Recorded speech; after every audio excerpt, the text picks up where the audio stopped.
रामकृष्ण हरी. शुभ संध्याकाळ. तर पंढरपूरला आली आहे.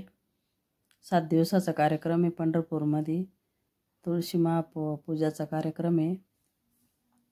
तर तिकडं मस्त असा हरिपाठ चालू आहे संध्याकाळचा. मस्त हरिपाठाचा आनंद घेत आहे सगळ्या महिला. पावली खेळत आहे, कोणी फुगड्या खेळत आहे. तर मस्त असा चालू आहे हरिपाठ तिकडं. आणि इकडं महिलांचे मस्त अशी मांडे बनवायचं काम चालू आहे. तर आज एकादशी आहे.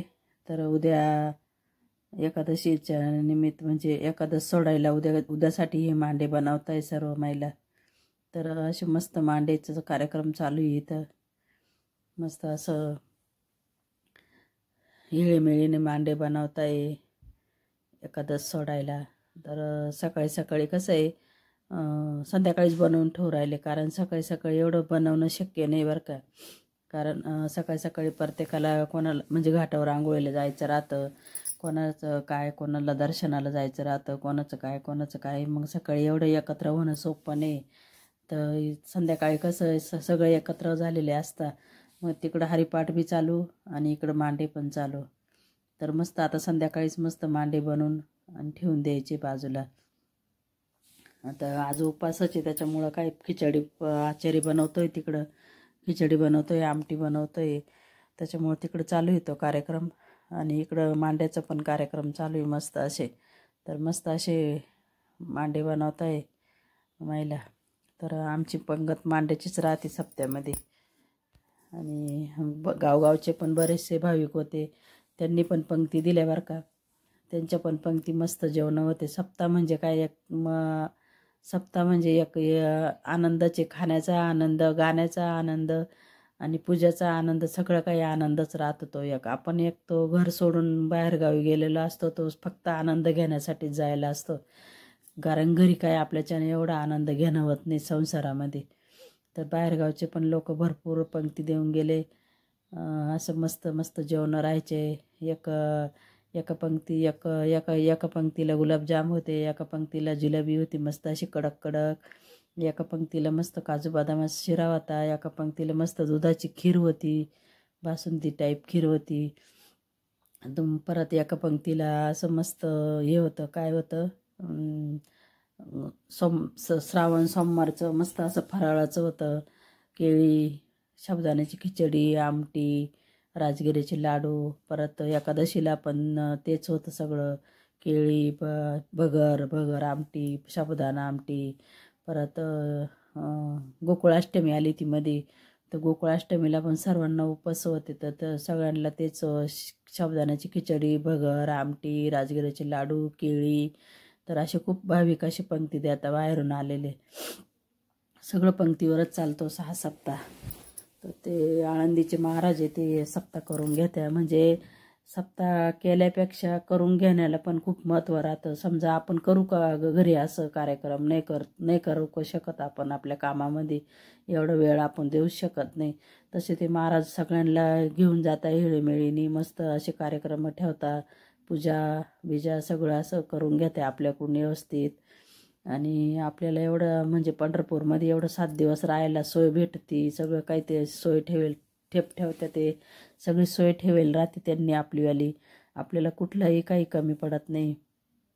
एवढं म्हणजे सगळ्या महिलाच्या जवळजवळ 400-500 ते महिलाच होत्या. पण कुठलीही काही तक्रार नाही, काही नाही. एकदम व्यवस्थित सगळ्यांनी व्यवस्थित राहिले आणि एकदम व्यवस्थित कार्यक्रम पार पाडला. तर असं ते महाराज म्हणजे असं यात्रेला पण घेऊन जात्या. असं कोणाला चारीधाम करायचे असले तर. पण ते 10-10 दिवसाचाच प्रवास घेता, कारण एकखटी माणसाला प्रवास सहन नाही होत ना. मग ते एक धामाचं नियोजन घेत्या आणि 10 दिवसाचा प्रवास करत्या. 10 किंवा 12 असं, जसं लांब असलं तसं. तर ते प्रत्येक ठिकाणी आमच्या गावचे लोक आहे ना राहत्याच यात्रेला. तर मग ते महाराज प्रत्येक ठिकाणी अशी मांड्याची पंगत देतात जेवणाला. बाहेर आपण यात्रेला जरी गेलं ना आपण दुसरीकडं, तरी पण बाहेरच्या देशात, तरी पण ते तिथं गेल्यावर आपल्याला ते मांड्याचीच पंगत देते, कारण मांडेच बनवते ते. तर खूप भारी वाटतं मांड्याचं जेवण, म्हणजे खूप भारी वाटतं बरं का. तर असं मांडे खाण्याची मजा वेगळीच असते बघा. ते 4 बहीण भावंडांना मांडे खावशी झाले होते. मुक्ताबाई, सोपन काका, निवृत्ती दादा, ज्ञानेश्वर माऊली यांना मांडे खावशी झाले होते. तर अक्षरशः त्यांनी लोकांकडून पीठ मीठ मागून आणलं.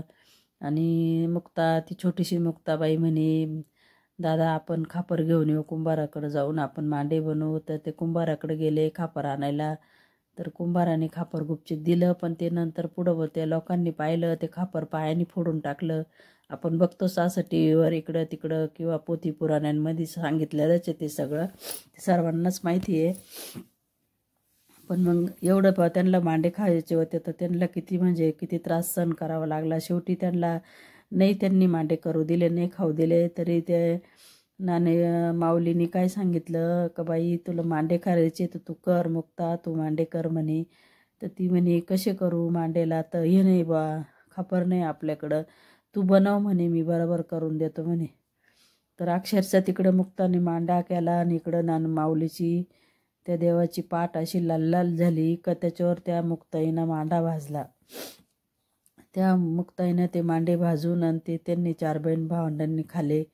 तसंच हे म्हणजे तीर्थाच्या ठिकाणी आज पंढरपुरामध्ये आज ही मांड्याची पंगत आहे. म्हणजे किती आनंद, खाण्यापेक्षा ते पाहूनच इतका आनंद होतोय का मांडे किती छान येऊ राहिले, मोडतीने तोडतीने इतके भारी मांडे बनवताय मायला. तर खूप भारी वाटलं, एकदम मस्त वाटलं बरं का. असं पाहून म्हणजे खूप मनाला समाधानी वाटली. आणि आपण परमार्थ म्हणजे घरी एवढं करू शकत नाही, तिथं आपण कसं आहे बघा, आता किती महिला आनंद घेता येणार पावलीचा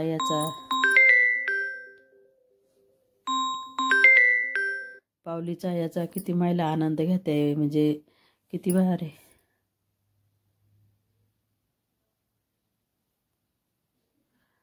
तर मी नुसते थोडीशी जरी हरिपाठामध्ये जरी गेली तरी पण घरी अर्ध लक्ष तिथं नातू रडला तरी अरे बापरे नातू रडतोय, आवाज येतोय. तर म्हणजे किंवा रस्त्यावर जरी नातू खेळायला आलं तर हरिपाठ करता करता असं वाटतं बाबा नातू आपला रस्त्यावर आलाय, गाडी येईल, घोडं येईल. पण आज आपण 8 दिवस झाले पंढरपूरमध्ये आलोय, तर घरच्यांची अजिबात आठवण आली नाही, अजिबात नाही. म्हणजे सगळं काही तन मन धन सगळं त्या देवाच्याच तिथं आपण वापर केला सगळं काही. म्हणजे घरचं सगळं सोडून आणि आपण तिथं सगळं मन भरून असं आनंद लुटला देवा परमार्थामध्ये. तर असं खूप भारी वाटलं बा. तसं आपण घरी एवढा परमार्थ करू शकत नाही, तसं तिथं करू शकतो. तर इतके म्हणजे एवढे सगळे शेतकरी वर्ग आहे, हा सगळा शेतीकाम सोडून आज तिथं 8 दिवसापासून बसलेले पंढरपूरमध्ये सप्ताह करत. म्हणजे किती भारी, किती योग त्यांचा भारी आला. बरं, सप्त्याचा कार्यक्रम बी आमचा असा झाला का श्रावण सोमवार आला, त्याच्यात गोकुळाष्टमी आली, एकादश आली, प्रदोष आला, अजून कोणची एक तिथं महापूर्व होतं ते एक, असं सगळं काही व्यवस्थित तिथी मांडून आल्या बा. म्हणजे आमचं जे तुळशी पूजन होतं ते खूप चांगल्या तिथीमध्ये येऊन गेलं आणि चांगल्या तिथीत आमचंवालं योग घडून आला तिथं जाण्याचं पंढरपूरमध्ये. तर खूप भारी वाटलं. खूप पंढरपूरमध्ये बी दर्शन थोडासा त्रास होतो बारीला, कारण बारी खूप लांब आहे. इतक्या लांब बारी जवळजवळ लय लांब बारी करेले, तेवढी बारी वलंडून यायचं म्हटल्यावर लय त्रास होतो आपल्याला. तर तेवढा त्रास सहन करून माऊलीच्या चरणी आपण पण एवढा त्रास काढतो आपण, पण तिथं माऊलीच्या डायरेक्ट पायावर आपलं मस्तक जातं. तर त्याच्यात खूप आनंद होतो, खूप आपला सगळा शीन भाग सगळं तिथं निघून जातं. कारण आज कुठं पण जातो मी दैवताच्या ठिकाणी, कुठंही एवढं पायाला हात लावू देत नाही, कुठंही लावू देत नाही. पण पंढरपूरमध्ये डायरेक्ट देवाच्या पायाला आपण हात लावू शकतो, डायरेक्ट देवापाशी जाऊन आपण डोकं ठेवतो. तसं कुठं बी नाही आहे. असं कितीतरी लांबूनच आपल्याला दर्शन देतात, ते 5 फूट लांबूनच देवाला पाहायचं बाजूला सरकायचं असं आहे. पण तिथं पंढरपूरमध्ये म्हणजे म्हटलं म्हणजे मग आहे ना, एक आपलं माहेरच आहे ते, असं समजायचं ना. आणि माहेरच आहे आपलं पंढरपूर. ते ते एक अभंग पण आहे बरं का पंढरपूरचं, ते माहेरच्या. आणि खरंच ते माहेर आहे आपल्याकडं. डायरेक्ट आपण चरणावर डोकं ठेवतो आपण त्यांच्यावाल्या पायाच्या. तर तसं कुठं पण जातो मी, असं दर्शन कुठंच होत नाही, असं तेवढं दर्शन होतं. खूप समाधानी वाटतं दर्शन घेतलं.